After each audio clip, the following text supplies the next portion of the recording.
जय माता दी दोस्तों। आज का प्रश्न जो है वो परमात्मा से जुड़ी हुई है, यानी भगवान से, ईश्वर से जुड़ी हुई है कि वो सब जगत में व्याप्त है, यानी सभी जगह मौजूद हैं। इसमें कोई भी शंका नहीं है। यही बात मैं आप सभी को समझाने वाला हूं कि शास्त्रों में इस बारे में क्या लिखित है। साधक को यह भाव रखना चाहिए कि सब में परमात्मा परिपूर्ण है, यानी साधक यानी सभी मनुष्य की बात यहाँ नहीं हो रही है, क्योंकि सभी मनुष्य इस बात को नहीं समझते हैं कि हर चीज, हर विषय वस्तु इत्यादि में भगवान होते हैं। वो लोग तो लड़ जाते हैं, क्या इसमें भगवान, इसमें भगवान है तो बोल क्यों नहीं रहे हैं, इसमें अगर भगवान है, हाँ ये भी तो विषय वस्तु, इसमें भगवान है तो बोल क्यों नहीं रहे, दिख क्यों नहीं रहे हैं। तो ये चीज उनके लिए नहीं है। ये उस नास्तिक मनुष्य के लिए ये वीडियो बिल्कुल नहीं, ये एक साधक के लिए वीडियो है। यानी साधक माने जो देवी देवताओं की पूजा आराधना इत्यादि ध्यान करता है, ये वीडियो उसके लिए है कि सब में परमात्मा परिपूर्ण है। ये बात तो आप भली भांति जानते होंगे। अपने कर्तव्यों कर्मों द्वारा मैं उसी परमात्मा की सेवा कर रहा हूं जिस परमेश्वर ने संपूर्ण प्राणियों की उत्पत्ति की है। जी हाँ, हर मनुष्य को अपने भगवान, अपने इष्ट की सेवा अवश्य करते रहनी चाहिए, क्योंकि परमेश्वर ने सभी मनुष्य की उत्पत्ति की है। जी हाँ, क्योंकि परमेश्वर यानी भगवान ने ही तो हमें इस मनुष्य योनि में जन्म दिया है। तो बताइए, अगर हम लोग अगर भगवान की ही सेवा नहीं करेंगे तब किसकी सेवा करेंगे। देखिए, जीवन जीने के लिए धन की आवश्यकता होती है, इसके लिए आपको नौकरी जॉब इत्यादि करने की आवश्यकता होती है, ये बात बिल्कुल सत्य है।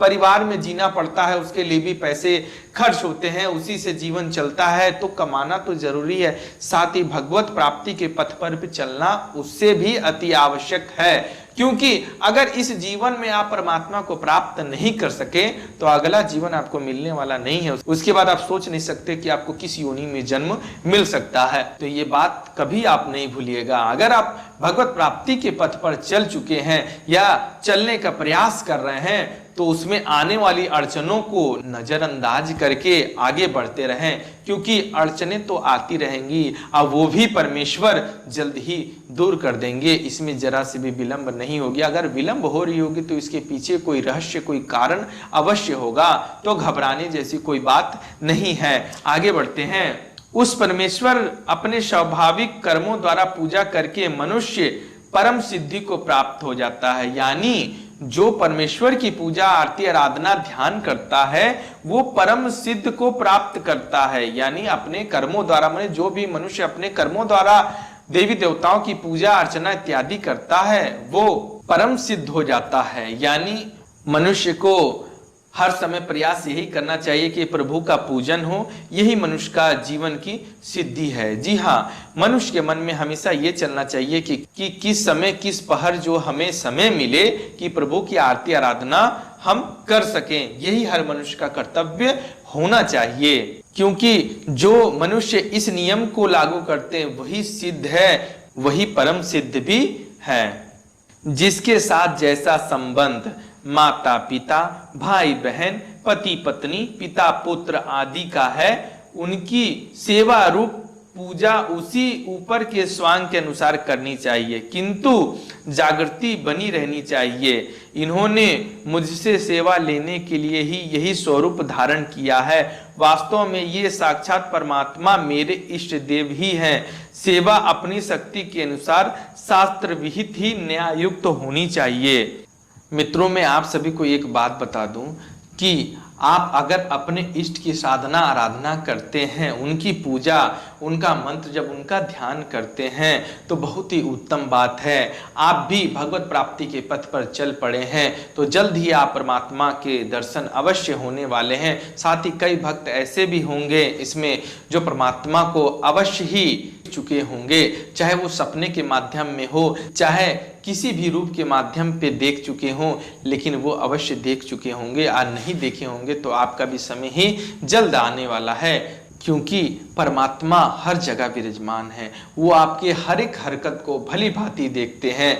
जितना सीसीटीवी फुटेज कैमरा में कैप्चर नहीं कर सकता, उससे ज्यादा चीजें भगवान अपने रिकॉर्ड में दर्ज किए हुए रहता है। तो ये बात मान के चलिए, अगर आप कोई गलत कर्म कर रहे हो तो भगवान से छिप नहीं सकता, और आप एक पुण्य कर्म कर रहे हो तो वो भी कभी छिप नहीं सकता। तो आप सभी साधक से, आप सभी भक्तजन से मेरा यही अनुरोध है, मैं दास आपसे यही विनती कर सकता हूं कि आप भगवत प्राप्ति को कभी भी ना छोड़ें, और साथ ही जो भी आपके इष्ट हो, चाहे वो देवी रूप में हो चाहे वो देवता रूप में हो, उनकी पूजा अर्चना अवश्य करें। विघ्न तो आते रहेंगे, साथ ही दूर होते रहेंगे, क्योंकि जिनके सर पे भगवान का हाथ है उसे ब्रह्मांड में कोई ऐसी शक्ति नहीं बनी जो उसका कुछ बिगाड़ ले, चाहे वो किसी का बुरा कर सके। ऐसी शक्ति नहीं, ऐसी हस्ती नहीं बनी। जो भगवत प्रेमी होते हैं, जो एक साधक होते हैं, चाहे जो एक भक्त होते हैं, उनके अंदर ऐसी ऊर्जा भगवान दे देते हैं कि भूत प्रेत मरी मशान इत्यादि समस्या कोसों दूर रहती हैं। जी हाँ, मनुष्य अगर आपको कष्ट दे रहा है, कोई भी अगला मनुष्य हो, तो उसे तो भगवान भली भांति उनके कर्मों के हिसाब से फल अवश्य दे देंगे। लेकिन अगर आपको अंदरूनी यानी सूक्ष्म जगत में कोई दिक्कत हो रही हो, आपके आत्मा के साथ कोई दिक्कत हो रही हो, तो उसके लिए तो भगवान तत्पर खड़े हैं। उसके लिए आपको चिंता की आवश्यकता बिल्कुल नहीं है। देखिए, मनुष्य का जीवन मिला है तो अड़चने तो आनी निश्चित बात है। संसार में ऐसा कोई मनुष्य नहीं है जिसे दुख ना हुआ हो और कष्ट ना हुआ हो। तो ये सारी बातों को आप नजरअंदाज करते हुए अपने साधना पथ पे हमेशा चलते रहें। मेरी आप सभी से यही गुजारिश है, यही विनती है। बाकी अगर आपको वीडियो पसंद आई हो तो चैनल को सब्सक्राइब करना ना भूलें। धन्यवाद। जय माता दी। मैं आप सभी को एक बात बता दे रहा हूँ, भगवान स्वयं कहते हैं कि यदि तुमने इस जीवन में भगवान को प्राप्त नहीं किया तो कम से कम भगवत प्राप्ति के पथ पर नहीं आ गए तो तुम्हें इतना पछताना पड़ेगा जिसका वर्णन किया नहीं जा सकता। वर्णन का अर्थ कल्पना भी आप नहीं कर सकते। भगवान स्वयं कह रहे हैं कि अगर आप इस जन्म में अगर भगवत प्राप्ति के पथ पर नहीं चले तो आपकी जो दशा होगी उसका आपका वर्णन नहीं किया जा सकता। साथ ही मानव जीवन की सफलता भगवत प्राप्ति में है, विषय भोगों की प्राप्ति में नहीं। जो मनुष्य जीवन का असली लक्ष्य भगवान को भूलकर विषय भोगों को प्राप्त करने में, उनके भोगों में रचा पचा रहता है, वह अपने दुर्लभ अमूल्य जीवन को केवल व्यर्थ ही नहीं खो रहा है बल्कि अमृत देकर बदले में भयानक विष ले रहा है। यानी जो अपना समय को विषय भोगों में लगा रहा है, देवी देवताओं की साधना नहीं कर रहा है, भगवत प्राप्ति की ओर नहीं जा रहा है, तो वो अमृत के बदले जहर पी रहा है। ऐसी बातें शास्त्रों में लिखित है। बुद्धिमान मनुष्य वही है जो इन दुख उत्पन्न करने वाले विषय भोगों को मन को नहीं फंसाता और हमेशा भगवान का स्मरण करते हुए जगत के सारे काम करता है। यानी मनुष्य का जीवन मिला है तो सारे काम करने पड़ेंगे। परिवार है, मनुष्य है, संसार में रहने वाले मित्रगण हैं, लेकिन आपको भगवान का साथ नहीं छोड़ना है। भगवान को साथ लेकर सब कार्य करना है। उनकी साधना अर्चना करते हुए ही मनुष्य सारे काम संसार के करते रहें। यही सारी बातें शास्त्रों में लिखित है। तो आप सभी से यही अनुरोध रहती है कि आप सभी अपना ध्यान विचलित करने का प्रयास कदापि नहीं करें। आप भगवान ने आपको चुना है, ना कि आपको भगवान ने चुना है। आपके मन में अगर ऐसा ख्याल आ रहा है, चाहे मेरे मन में अगर ऐसा ख्याल आ रहा है कि मैं शास्त्र पढ़ रहा हूँ, अपनी इच्छा अनुसार पढ़ रहा हूँ, चाहे ये वीडियो बना रहा हूँ अपनी इच्छा अनुसार बना रहा हूँ, तो ये मेरी भूल है, ये आपकी भी भूल है। अगर भगवान मुझे नहीं चाहे इस शास्त्र को पढ़ता हुआ देखना, तो वो कई सारी बाधाएं उत्पन्न करके मुझे ये पढ़ने ही नहीं दे सकता, ना ये वीडियो बनाने दे सकता, ना आपको, अगर आपको भगवान नहीं चाहते इस वीडियो को दिखाना, तो आपको भी किसी न किसी माध्यम से ये वीडियो शो नहीं ही होगा।